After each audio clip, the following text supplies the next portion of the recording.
Well, hello, hello, hello, and welcome. Y'all, it's Tuesday, and you know what that means. It means it's time for the Empower Her Purpose Women's Peer Group. Listen, you already see it on the screen. Go ahead and share this broadcast. Go ahead and tell someone that we are on, whether you're watching us live on YouTube or Facebook, or if you're watching the replay, go ahead and share, y'all. This is going to be such a dynamic time. We are going to enjoy ourselves. I'm hopeful that we're going to enjoy ourselves. I know we are, because we do every week, don't we? We have a good time every week. So for those of you who may be joining us for the very first time, I am Chelsea Cookie Payne. I am the founder of the Payne Purpose Academy, and the founder of this particular group, the Empower Her Purpose Women's Peer Group. And every week, every Tuesday night, we come together at 7 o'clock p.m. right here. Wherever you're viewing us from, that's where we are every Tuesday night.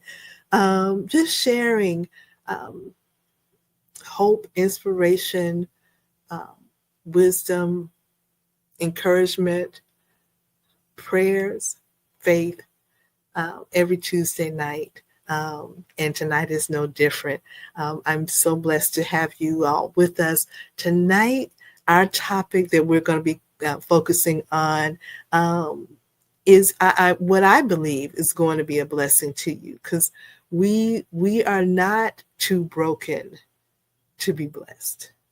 But sometimes that stress that we face, that we encounter, that we somehow muster up the strength to endure. Sometimes, y'all, if I'm being honest, and thank you all for tuning in. You'll see me trying to check out every once in a while. Thank you. We try to hold on to, not being overwhelmed with, everything. We try, but the stress of it, I understand. So as you're coming in, welcome. Hello, welcome. Good evening, empowered women of purpose, here on Facebook and YouTube. Hello, YouTube. Hello, Facebook.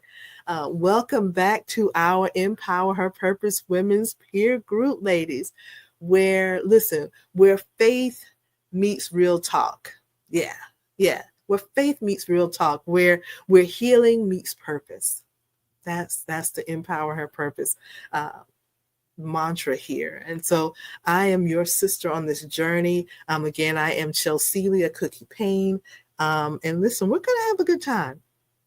I hope that something is said tonight that will help just a little bit more in this thing we call life. So we're diving into a subject that that's often kind of whispered, behind closed doors, if you will, or dismissed sometimes, in our church circles, or in our employment sometimes, or even coded with a smile that says, "I'm fine," when we're anything but, right? And the truth is, too many of us have been taught to believe that because we're blessed, which we are now, we are, but we've been also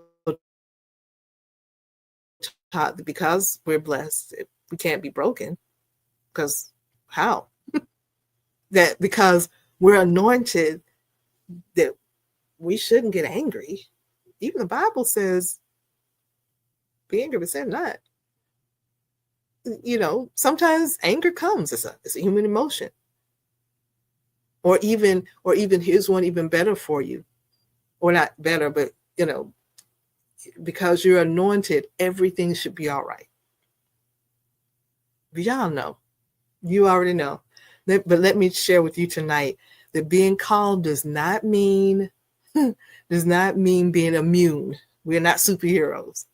Being gifted does not mean that you're not weary. And hello, as you're joining in. Hello, hello, hello. Thank you for everyone who's tuning in. I go back later and actually read the comments and the greetings and the hellos. But hello as you're coming in. So tonight, y'all, we're going to talk about Christian burnout, ministry burnout, mom burnout, leadership burnout, and how to reset without guilt. Burnout is not a bad word. We're human. Burnout is not a bad word, right? It's just sometimes that guilt that comes with it that we hold and hold on to. We're gonna deal with it. So let's think about it. Burnout has a name and a face. Yeah, burnout has a name and a face. So let's just call it out, okay? So work with me here, right? Burnout wears lipstick. Burnout sings on the praise team. Burnout leads the women's ministry. Burnout cooks dinner every night. Burnout folds clothes, folds the laundry, gets all the beds made. Burnout does all this with a laptop open, handles all the work emails. Burnout shows up in women like us. Burnout shows in women like us. And here's the thing.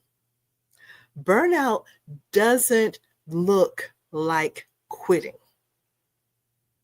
Isn't that something? Sometimes it looks like pushing through, taking peace, or looking like you do anyway. Maybe I should have said faking peace and faking functioning while exhausted. Sound familiar? But can I share this with you? God doesn't call us to function. I've said this before. If you've been with us at any time in our Tuesday night gatherings, God doesn't call us to function. He calls us to flourish. And if you've been with us, you probably have heard me say that. Isaiah 40:29 says, He gives power to the weak and strength to the powerless. That means God anticipates that you will have moments of weakness. You're human, right?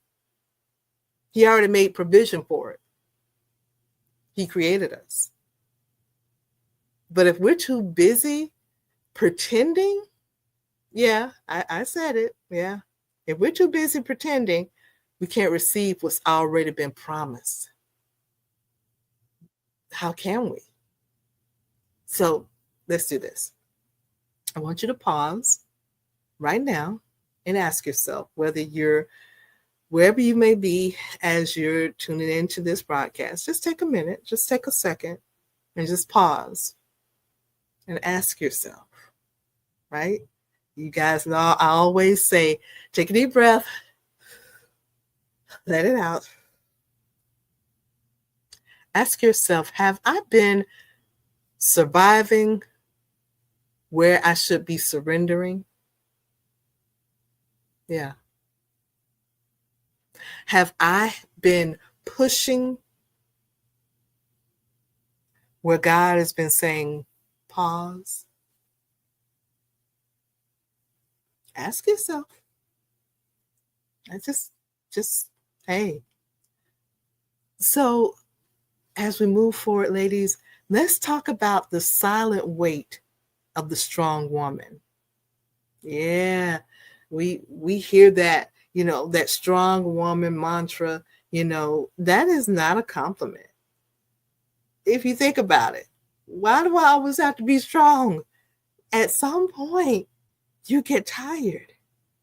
even weightlifters that are training for the Olympics or training for competitions, they have to take time to rest. Their goal is to be the strong man or strong woman. We've mastered being strong. We've earned we felt like we've earned that S on our chest. We've learned how to hold everybody else up. We've learned it. But the truth is, what happens when a strong woman needs a break? What happens then? We don't talk about it enough. We don't talk about it enough in the church. We don't talk about it enough in the home. We don't talk about it. Well, sometimes I think they talk about it in some jobs. Sometimes they may bring your EAP around or whatever, but we don't really talk about it enough. We really don't. We admire the Proverbs 31 woman, but forget that she also had servants. But forget, she also had a support team. Go back and read Proverbs 31. She wasn't doing it by herself. Proverbs 31 woman was an entrepreneur, but she had a team. She wasn't by herself. Some of us are breaking under the pressure of trying to do it all for everyone, all the time. Woo. Take a deep breath. Let's look at the prophet Elijah, right? In 1 Kings 19, it's one of my favorite stories in the Bible. This mighty prophet of God had just called down fire from heaven. And again, you probably have heard me talk about this on our Tuesday nights. He literally called down fire from heaven, literally. But after that great move of God, after he had proven to the prophets of Baal that his God was the one and true and living God, right? He was exhausted. He had been trying to serve in ministry as the prophet of God, and the people weren't. It was a lot. Go back and read in Proverbs. I'm sorry, not Proverbs. In 1 Kings. You can read Proverbs too, but you'll find this in 1 Kings. You'll find this in 1 Kings, right? He was exhausted. Emotionally, he was worn out. To the point where he himself, Elijah, this great prophet, this man of God, told God, I've had enough. This is enough, is what he said. This is enough. I can't. He asked God to take his life. And that's something. Wait a minute, just a few, not too long ago, didn't you just do this? Weren't you the one that everybody was looking to? Weren't you the one that everybody was calling on? Weren't you the one who all eyes were on? Wasn't that you, Elijah? So now, what happens is God didn't condemn him. He didn't say none of the things that I just said. He didn't say, aren't you my chosen vessel? Aren't you the prophet that I called? Didn't you just have me send down fire from heaven? No, God did none of that. What he did do was he gave him food and rest, and he gave him help. 1 Kings 19. I'm just saying. So listen, if the prophet can rest and take a break because he was tired, what makes you different? What makes you different? If Elijah needed a nap and a meal before he went on to his next assignment or his next to-do thing on his to-do list or his next instructions, don't you think you do too? I'm just saying. Let's talk about for a minute burnout in ministry, burnout in motherhood, and in leadership. Let's talk about it for a minute. Just for a minute. Thank you for the comments. Like I said, I promise I'm going to read them afterwards. If I try to read them now, I'll start leaning over here and looking at the comments. But y'all, let's talk about burnout in ministry, motherhood, and leadership. Let's talk about it for a minute. Burnout, it doesn't mean, it doesn't discriminate. That's a better way to put it. Burnout doesn't discriminate. It doesn't care if you are a first lady. It doesn't care if you're a single mom. It doesn't care if you're a business owner. It doesn't care if you're a board member. It doesn't care if your schedule is full, or if your schedule is like, it doesn't care if your schedule is full of Bible study and brunches. I don't know. It doesn't care. It doesn't care. In ministry, burnout often looks like giving from a place that's been empty for weeks. You're what's the expression? Pouring from an empty cup. Yeah.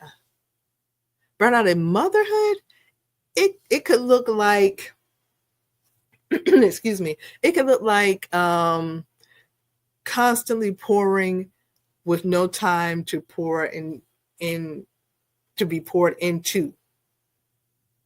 You're pouring, you're giving, you're doing as a mother. You're going to this practice, you're going to this award ceremony, you're going to this, you're dropping this kid off, you're picking this kid up, and you're the counselor, you're the teacher, you're the encourager, you're the comedian, you're the medic, but there's no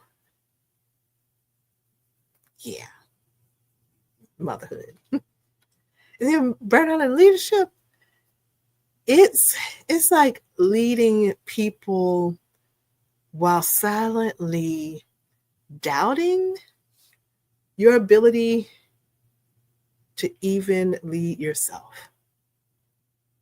Isn't that something? Isn't that something? But yeah, here's the truth. Here's the truth that I need you to kind of get tonight, to understand tonight. You are not responsible for everything. You are responsible for obedience. I'll say it again for the people in the back. You're not responsible for everything, but you are responsible for your obedience. You are responsible for what God told you to or not to do. Jesus himself, y'all, listen, we talked about Elijah a moment ago, right? Jesus himself regularly took himself away from the crowd to rest and to pray. He took himself up on the mountain. He took himself away. Mark 1 and 25. No, I'm sorry. Mark 1 and 35 says, very early in the morning, Jesus got up, left the house, and went off to a solitary place where he prayed. Right? If our Savior, Jesus Christ, Yahweh, our Jehovah, if he needed time to rest, if he needed time to be alone, now, come on now. What makes you think we don't? Just food for thought. So, yeah, real quick, as we're closing up, we really want to talk about reset without guilt. Resetting is not quitting. I'm going to say that again. Resetting is not quitting. No. Resting is not weak. Taking time for yourself, for your mental health, for your emotional health, for your spiritual health, for your physical health is not selfish. It is good stewardship, though. It's not selfish, but it is stewardship. Y'all know the 23rd Psalm, right? 23rd Psalm doesn't say she restored herself. It says, he restores my soul. That's what it says. So let me give you 3 ways to reset without guilt. Number 1, give yourself permission to pause. You don't have to be available to everyone all the time. Stop that. Boundaries are biblical. Jesus himself didn't heal everyone at once. He had the ability and the capacity, but he did not do it, and neither can you. Number 2, real rest over religious routine.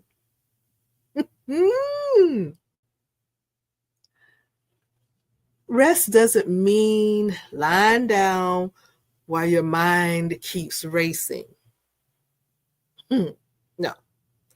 It means being intentional about replenishing your soul. Maybe for you, it's worship music and journaling. I have found that to be amazing. That's me. That might not be your thing. Maybe it's a walk in silence. Beautiful thing. Whatever it is, do it on purpose. And then number 3 is receive help. Even Jesus had Simon of Cyrene help him carry the cross. If he allowed someone to help him, why do we feel guilty asking? You ever think about that? Why do we feel guilty asking for help when Jesus, our Savior, asked for Simon of Cyrene, he helped Jesus carry the cross. He didn't tell Simon of Cyrene, he didn't tell him, nah, I have to do this somehow. No. Why do we feel guilty for asking for help? You're not called to be the answer to everyone's concern. You're not called to be the answer to everybody's problem. You're not called to be the fixer. You're not called to be the one that settles everything for everybody. You don't have the answer to everything, and you should not have to. You are called to point them to the answer. And sometimes that includes pointing yourself there too. So I extend to you, ladies, I extend to you an invitation to heal.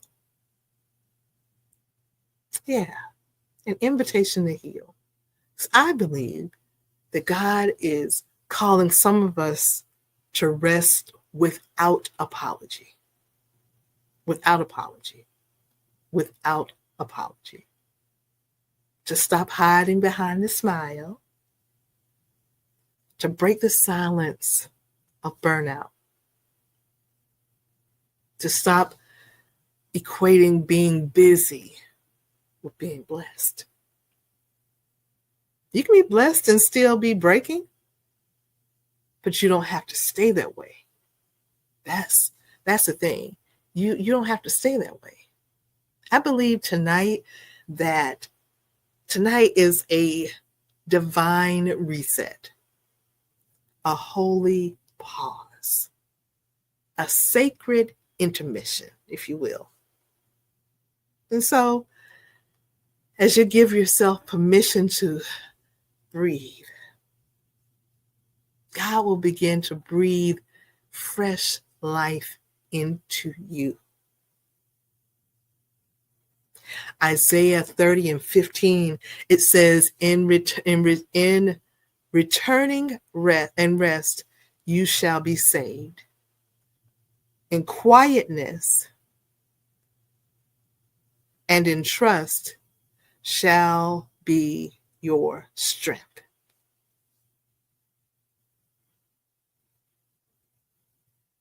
It's not in the hustle, but it is in the holy hush. Let God restore you. So as we close out, I encourage you, if tonight's message has resonated with you, I want to invite you to connect with us. I want to be able to give you the opportunity to share this space with your sisters, with your minister groups, with your friends, because we're building something sacred here. Safe spaces where women can both be strong and surrendered. So we invite you to be a part of our EmpowerHer Purpose Women's Peer Group.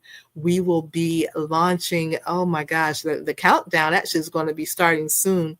And let me see here. I'm going to put it up on the screen so that you can most certainly get on our list, our mailing list, so that we can get it out to you, that when we have our big launch, it's a whole community that we are building out, that not only has forums like this, but it will be live forums where we can actually communicate. You can talk to me, I can talk to you, you can hear me, I can hear you, as well as coaching. There's going to be resources. There's oh my gosh, there's a lot that's coming. So if you go to bit.ly/EmpowerHer Peer Group, and you'll see it up on your screen, we will add you to our mailing list so that you will be the very first to get our launch info. Listen, thank you so much for being a part of this week's webinar. I look forward to seeing you all next week. Invite a friend. Tell someone about the Empower Her Purpose Women's Peer Group. I am Chelsea Cookie Payne, and I look forward to seeing you next Tuesday. Until then, be blessed.